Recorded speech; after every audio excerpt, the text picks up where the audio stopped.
So next, I'm going to introduce Lou Kiesch, partner at Deloitte, Luxembourg, and we are looking at a post-Brexit divergence, what's next for the UK and the European fund managers. Lou, I'm going to hand it over to you. The next panel focuses on post-Brexit divergence and what next for the UK and the European fund managers. And we were discussing with my panelists for long whether we should call it post-Brexit divergence or convergence. Eventually, we agreed on divergence, but don't be stressed. I mean, this is not about Brexit bashing.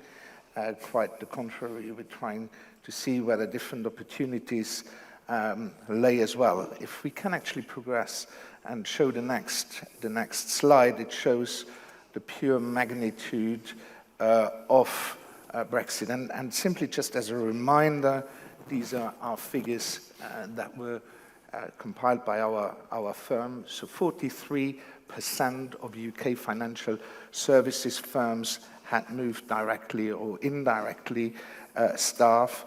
7,600 jobs were concerned for 1.3 trillion of estimated assets that were re-domiciled, and the race between Dublin and Lux for the Golden Goose is very close. Some 39% of asset managers were relocating functions to Ireland, whereas 36 chose Lux.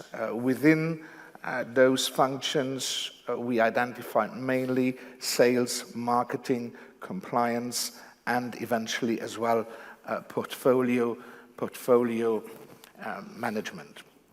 Was Brexit a catalyst of these new setups, and to what extent corporate setups within Europe were reshuffled? That's what I will discuss with my panelists, starting with the lady on our panel, Suzanne Berg, who's CEO at Pictet Asset Management and is as well global head of ManCo Oversight and conducting officer. Suzanne has more than 20 years of experience, previously acquired with Nordea and JP Morgan. To your right, extreme right, we have Arnaud. Arnaud is with JP Morgan since 1990. Has 22 years of experience only with JP Morgan in various roles, is currently managing the JP Morgan ETF platform and sits on the infrastructure debt investment board. Previously, Arnaud held different board roles within JP Morgan real estate. To his left, we have Michael Collins. Michael started his career as a UK civil servant, currently runs M&G Governmental Affairs since 2019, and prior was Chief Executive of Invest Europe, and there before Michael led the role of Citigroup, European Governmental Affairs. Together with my panelists, and then we get immediately involved and engaged in the discussion, we carved out 4 different subjects. First of all, I mentioned already before, was Brexit the catalyst and the triggering effect to the current setup? So first point that we will address the different models currently in place and to what extent Brexit was an influencer. Second subject, divergence, regulatory divergence, and to what extent we see nuances and different interpretation here in Europe as opposed to the UK. Then the different delegation models in place, and lastly, but not least, regulatory conversions. Where are the opportunities going forward? 40 minutes, 40 subjects, 4 panelists. Jérôme, my part of the job is done. Over to you now. Thank you, Lou. Yes, indeed, as Lou just said, we determined that this session should not be about the winners and the losers of Brexit. We've had enough of that. So it's really about what is the current state of play and what are possible evolutions.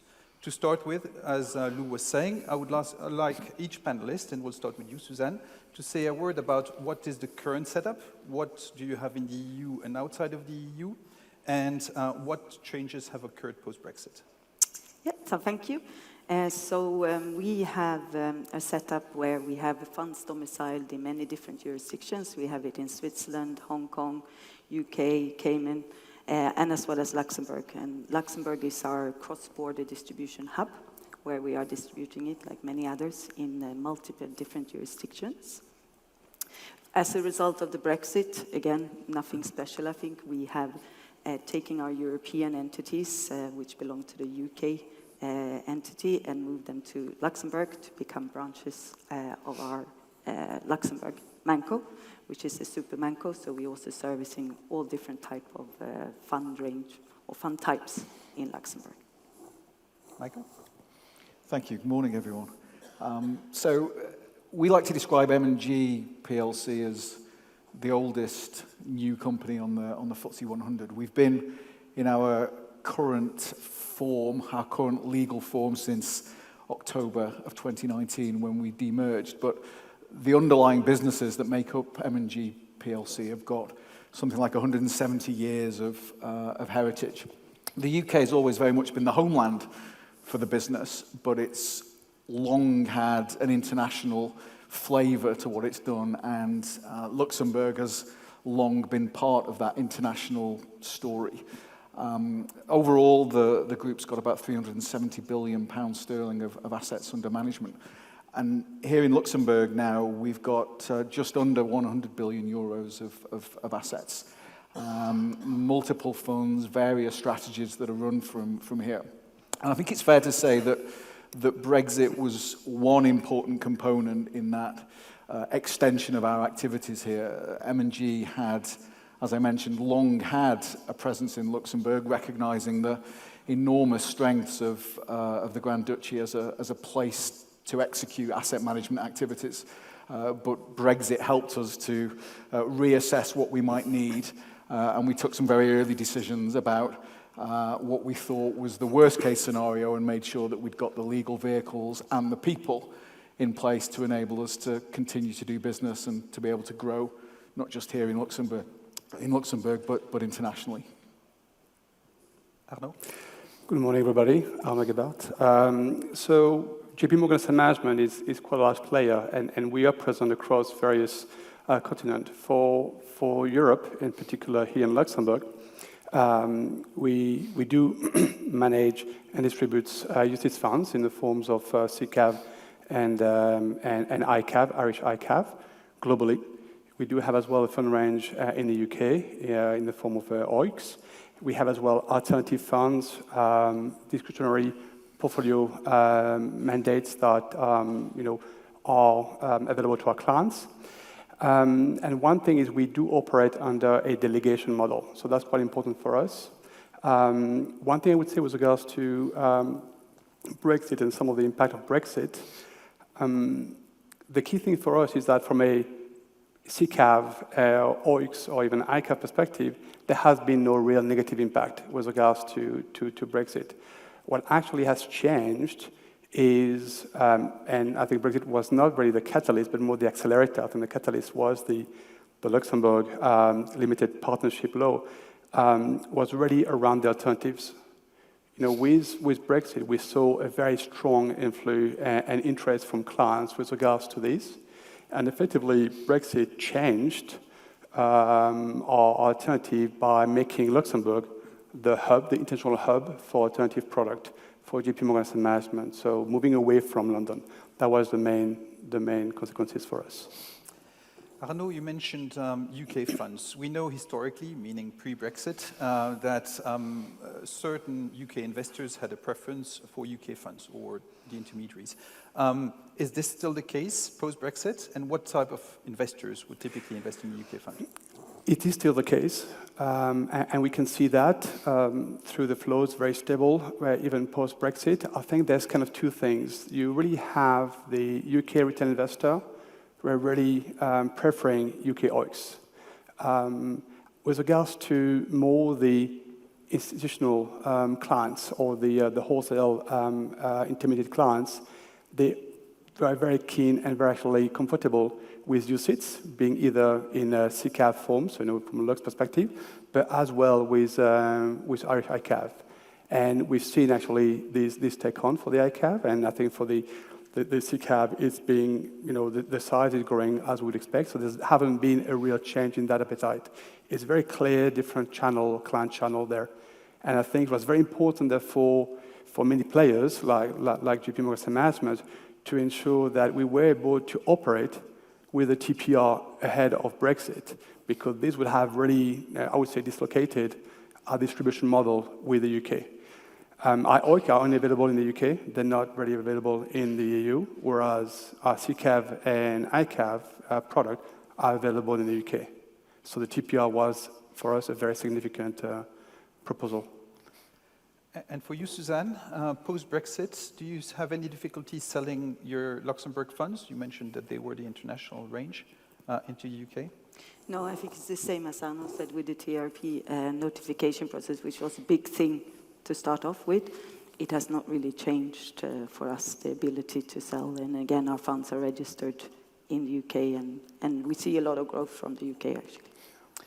So let's go into the theme of divergence and the risk of divergence. By definition, the UK was applying exactly the same rules until Brexit. How much harmonization, to start with, is there today between the UK and the fund ranges, Michael? Yeah, I think our situation at M&G is not dissimilar to that my colleagues have articulated. There was always a degree of difference of investor preference between UK and EU.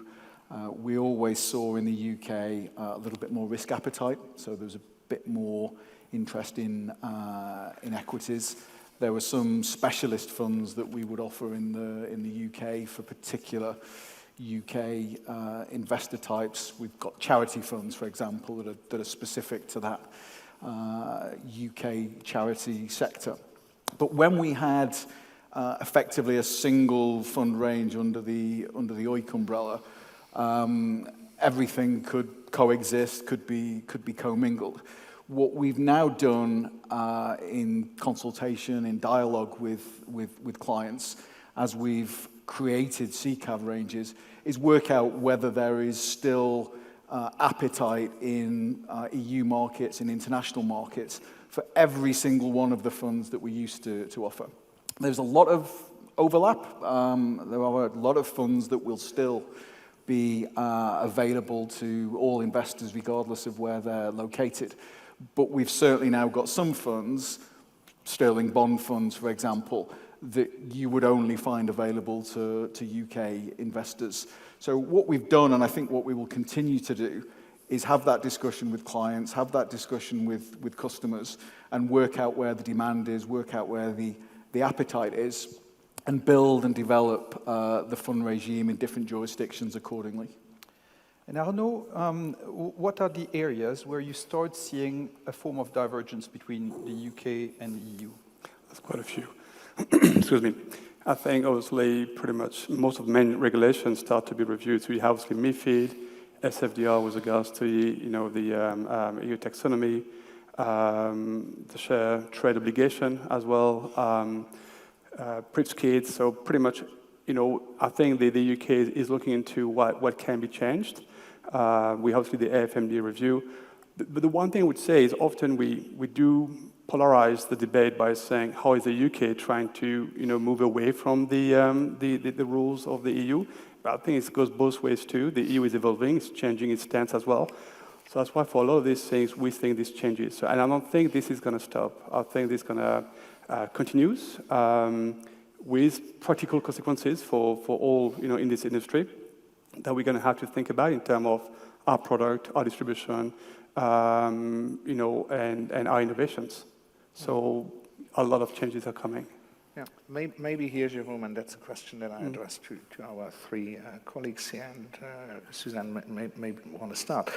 We had in Europe now recently as well the implementation of the cross-border distribution directive, and whilst the intentions obviously were good, bringing the countries closer together and have the regime, the harmonization more efficient, the unintended consequence of all that is that here in Lux you find it now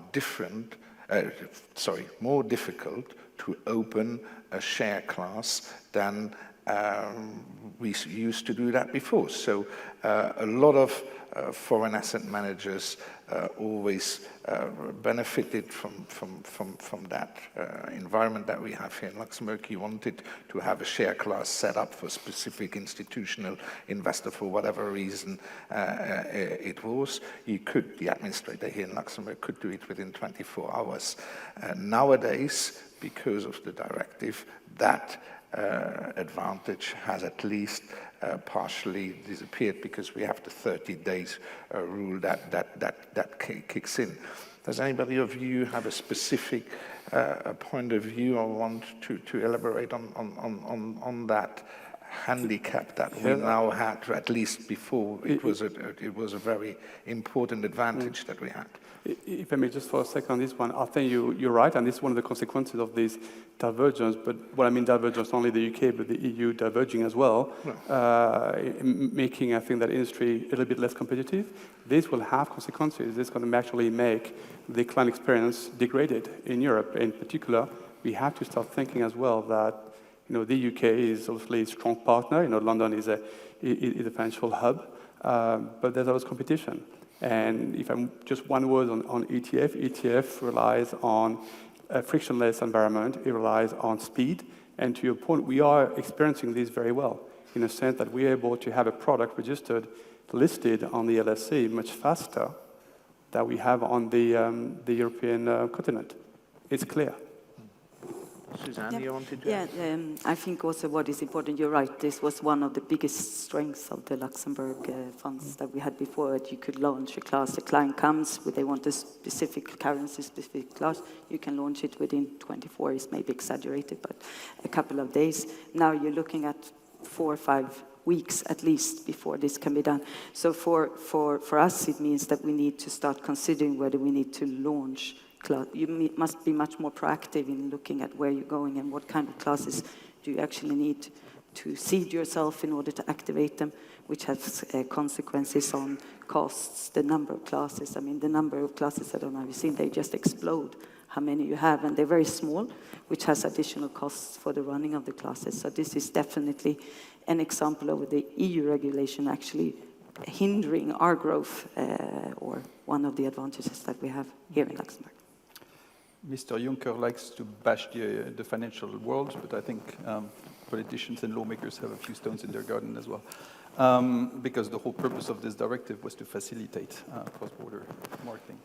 But back to divergence, Suzanne, I suppose you also see divergence, and you'll probably also already see it with other countries like Switzerland, Hong Kong, etc.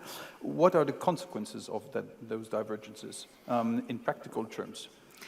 Yeah, so one of the practical terms is you take Switzerland, for example, where we then obliged to have Swiss domiciled products to cater for the Swiss market in order to avoid the stamp duty that they otherwise have to pay for foreign funds. I think also the number of reporting and complexity that comes into your operations through the cross-border, it's growing. So costs are, of course, a concern. It is a reflection to look at if we are going towards the direction where the difference between different jurisdictions, if you want to be a global player and cross-border distribute, will it require us to start doing dedicated share classes to certain market in order to accommodate the different requirements that they have? This is definitely, for me, something that will potentially become a reality in the coming years if we want to be able to manage this going forward. With the risk that a higher percentage of those additional costs be borne by investors ultimately? Of course, this is one of the considerations that needs to be done, but this is a possibility, or it will increase the production costs for any asset manager for the products that we have. So it is a concern. Regulation obviously is supposed to protect the clients, but at the end of the day, it generates a lot of more costs rather than the benefits that they have. I think that's a really interesting point that Suzanne makes at the end there around what constitutes the client interest, what constitutes protection of the client. We tend to think in the world of regulation. I mean, that's my background. I was a Treasury official for many years. I was helping to write this stuff. We tend to think of the client interest as being about protecting them from mis-selling, about protecting them in case something goes wrong. But I think too infrequently in the public policy debate do we think about the client interest from the perspective of the promotion of competition, the promotion of choice, providing clients with a wider range of investable opportunities.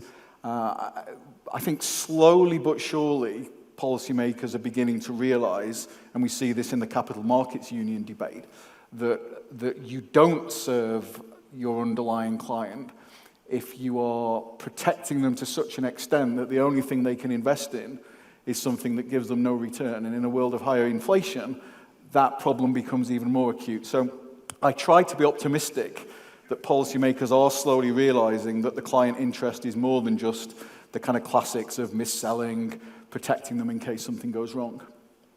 This brings us nicely to the topic of delegation models, because similarly, I think there is a consensus to say that those delegation models are in the best interest of everyone, including investors. And we know there are a number of tensions, political tensions on delegations. First, as a general question, maybe to you, Arnaud, what are the main motivations currently of delegations and outsourcings? I think many people would definitely say, cost pressure, efficient pricing would be one of the main motivations. I would personally think that actually it's about seeking out the expertise where it is. Luxembourg is a small market, it's a small country. We have experts, and you have to find the experts close to where they are. I'll give you an example. JP Morgan Management went with a company called Campbell Global, which actually is a forestry manager. So this is where you want to do your delegation. If you want to really bring value to the investor, you have to go where the expertise is. In terms of the research, where the PMs are located, this is going to lead to better innovation, better product, and back to what the point we were making before, this will benefit the investor. You really have to go, and this is where I think the primary function for motivation for delegations should really be around that innovative access to researcher and the quality you want to bring into your product. And Michael, what is there for the political agenda with respect to limiting delegations, and what do you think we should expect under MiFID II? I think there are genuine concerns from regulators and supervisors around delegation. In preparing for this, I went back and had a look at the analysis that ESMA undertook for the European Commission in preparation for the AIFMD review. And ESMA did a fairly substantive piece of work on this. And let me just quote you what ESMA said. They identified and recognized all of the advantages that Arnaud had articulated, but then said delegation models may also increase operational and supervisory risk and raise questions as to whether the UCITS and AIFs can still be effectively managed by the AIFM or UCITS management company. And those are legitimate concerns. If I was sat in a supervisor, I think I would want to know that the entity that was carrying out important functions was operating under a decent regulatory regime, that the supervisor that was looking over their shoulder were themselves competent. So while there are political issues, and I'll mention those in a second, I think it is also right that we acknowledge that the questions that are raised around delegation do have some legitimacy. The good news is that all of those questions that are legitimately raised about delegation models have an answer. You can put in place memorandums of understanding with other supervisors to make sure you get access to data. You can look at the rule book that delegated entity is operating under. So none of the problems that ESMA articulated back in 2020 are in any way sufficient to fundamentally challenge the delegation model. But there are also political motivations for some of this debate. And they're not new. They weren't generated by Brexit. I was involved in the negotiation of some of the post-financial crisis financial regulation. And even back then, when the UK was still a member of the EU, no sign that the UK might be leaving, there were lots of questions about delegation. Some of that is fairly straightforwardly protectionist. You know, there's simply a desire to have as much of the economic activity in your own jurisdiction as possible, to preference local providers. But I think what's been added to that now over the last year or two is a more strategic set of concerns from European Union policymakers that in a big, nasty world, it really makes sense for the European Union not to rely on third countries, not to rely on third parties, to have as much as possible carried out within the borders of the European Union. And we don't just see that in financial services. So I think now the debate around delegation has this much bigger geopolitical dimension to it, which sadly makes the discussion a bit more complicated and a bit more difficult for us. You're right that fundamentally it is normal that those delegations have to be monitored. The question is whether politics will drive all this too far. The latest I've seen 10 days ago about the discussions at the European level was to require regular filings by AIFMs about the number of delegations, the scope of delegations, the amount of staff that you retain to supervise them, the due diligences that are performed, etc., which up to there seems fairly reasonable and at least in line with the Luxembourg expectations. But there is a form of fear that this could be then brought to a further level with ESMA considering that certain models are not acceptable. What is your view, Suzanne? Yeah, I think it's definitely an interesting point because I know you mentioned working with competence centers and we should look for the competence, but what it requires from the entity who actually delegates or outsources is that they need to become quite generalist because in order to oversee all the different type of competence centers, you need to have at least a global view of what the task is. You might not be the expert, but you need to understand how it works in order to demonstrate and fulfill the obligations that you have. So I think this is a shift for the oversight function, if you want to say, that it requires a lot of a more global view than it might have been in the past, where it was more focused on different topics. And again, you're right, in order to cope with those requirements, it will be requiring more resources in order to be able to do the things. So some of the things that we have seen in the latest AML, for example, where we should be reviewing tax figures being produced, etc. This is very difficult to do. Maybe just a question, Jérôme, if you allow, in addition to what Michael said, and Michael, as head of governmental affairs, are you concerned that in the current climate, especially here within Europe, and now again the recommendations that we've seen under the French presidency, that there is a certain sort of return to gold plating, and that in the interest of defending national interests more than playing the harmonization and the globalized sort of single market, what the real purpose of the entire directive was initially? Is it a concern that you're having? Gold plating of legislation when it's implemented at the national level is a constant concern in a job like mine. It's a phenomenon that we see frequently, and frankly, we used to see it in the UK when the UK was a member state of the European Union as well. So, without naming the regulators, we know exactly which ones it are. Yeah, I mean, every national regulator, every national finance ministry, when you sit down and have the conversation with them, and we're having a conversation with one at the moment around an issue that impacts on us, they will always be able to give you a very good explanation as to why they need it. They've always got a story to tell that explains why, for their particular set of circumstances, their particular context, it's necessary to go that little bit further.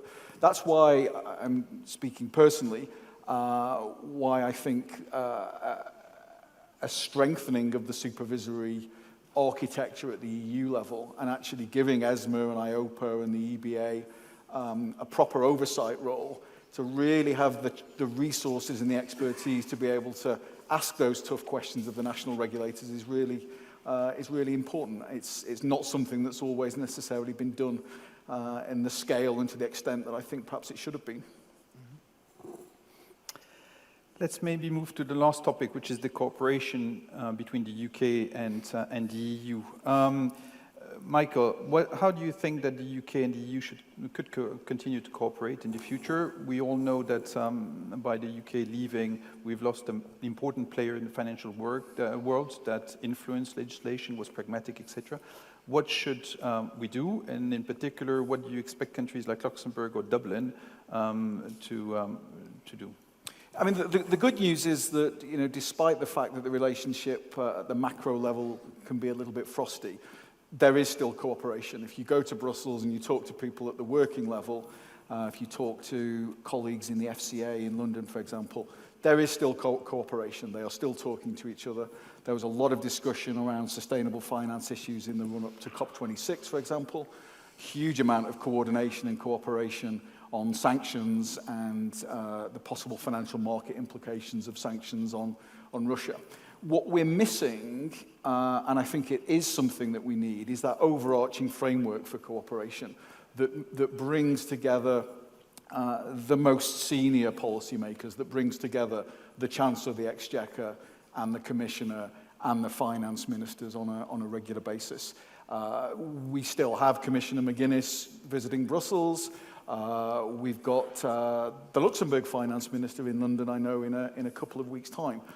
But we would benefit, I think, from having that overarching framework for cooperation. And one of the reasons we need that is that right now, I think it's fair to say that levels of trust between London and Brussels are not as high as they might be. And that matters because when you have divergence, which, as Arnaud says, is absolutely inevitable, you have to decide whether that divergence matters, whether you're going to act on that divergence, whether you're going to punish that divergence. And the decision on whether to act, the decision on whether to punish, is heavily influenced by whether you trust the other side. And so the more dialogue we can create, the better. I think for Luxembourg, and it's the same for our colleagues in Ireland, there's a really important role that can be played in the bilateral conversation with colleagues from here actually giving the Treasury some tough messages back in London. If you think that what London is doing is wrong, is going down badly, will be badly construed, then say that. But equally, I think there's a role for Irish and Luxembourg colleagues within the corridors of the European Union to also help to act as a translator for what the UK really is up to. That actually this isn't a bonfire of regulation, this isn't a wholesale eradication of all of the protections that were put in place after 2008-9. And the better Luxembourg and Dublin understand what the UK is up to, the better they'll be able to help to lower the temperature in Brussels. Arnaud, you mentioned the rise of alternatives. You mentioned the fact that Luxembourg is well placed, especially with partnerships. We'll hear a panel later today, which I hope will be very interesting, which is the new thing in Luxembourg, the setting up of funds for semi-retail investors, which usually take the form of Part 2 funds, so an old type of vehicle that we thought was long gone. How can the UK and Luxembourg in particular cooperate on alternatives? First of all, excuse me, I think the two countries have a lot of benefits from that. I mean, we can see that with the numbers. I think, as Michael said, the partnership and the ability to find solutions and help develop new innovative product will help on both sides. There are nonetheless clear preferences in terms of, some of the clients preferring to invest into EU-based and Luxembourg-based, infrastructure or structure. So I think for me, the key thing is really around continuing this conversation, ensuring that we have the right resourcing. I think we mentioned this before. One of the consequences of the expansion of this product alternative in particular has been the search for talents, the change that we have to operate within, I would say, from onboarding up to the board It's been something that has been quite astonishing. If we want to make sure that as well, back to the point, the delegation model isn't being challenged by any regulator, so it's up to us to ensure that we do operate to the highest standards. And I think the UK is doing exactly the same thing. So for me, both countries, I would say the EU and the UK, but then Luxembourg and the UK, have a very strong interest to partner in terms of defining the best practices and developing innovative products that can be used on both sides if you can. Last question, because we're about to run out of time. We've heard this morning that the Ukrainian war has brought more unity in Europe. So in a few words, each of them, starting with you, Suzanne, are you optimistic that we'll see also more unity going forward between the UK and the EU with respect to the financial world? I am optimistic, yes, like Michael said as well. I think it needs to be some push and some cooperation, but it is in the interest of both worlds, of both regulators, both countries, all countries, to cooperate in order to have mutual benefits from it. But, of course, respecting the local needs and protections, if so needed. But I think we will see more cooperation, but possibly also more regulation locally. You share that point of view? Yeah, I think it will be continue to be a little bit bumpy in the short term. We've potentially got the introduction of legislation on the Northern Irish Protocol into the UK Parliament today. That will create a few more ripples. But I think in the medium term, the drivers for cooperation between UK and EU on the international stage alone will help to ensure that the relationship settles down and becomes productive in the medium to long term. I would share the same thing. I think if we can avoid some of the politically charged narrative and the bigger headlines that we seem to be, enjoying sometimes on both sides of the channel. So if you can put this on the side, I'm actually quite optimistic. I think, London and the UK, but in particular, are key partners with the, European finance industry. It's a big hub. We have to work together, I think, just with that. And in particular, if you think about some of the discussions we had this morning with regards to climate change, I think it would be foolish to start getting into very strong divergence there. It's in the interest of all parties to make it work and work together. And I think I'm just going to try to repeat, but it's going to be as eloquent as former Prime Minister Juncker and President Van Rompuy when they say that no country in Europe can really move alone, and you are stronger together, and this means more work collaboration on economics, on financials, as well on defense. So I think I'm optimistic that if you put aside the political narratives and people get on with the job, we'll actually be able to do great things with the UK still. Sounds like a good conclusion. Thank you to all of them. Thank you.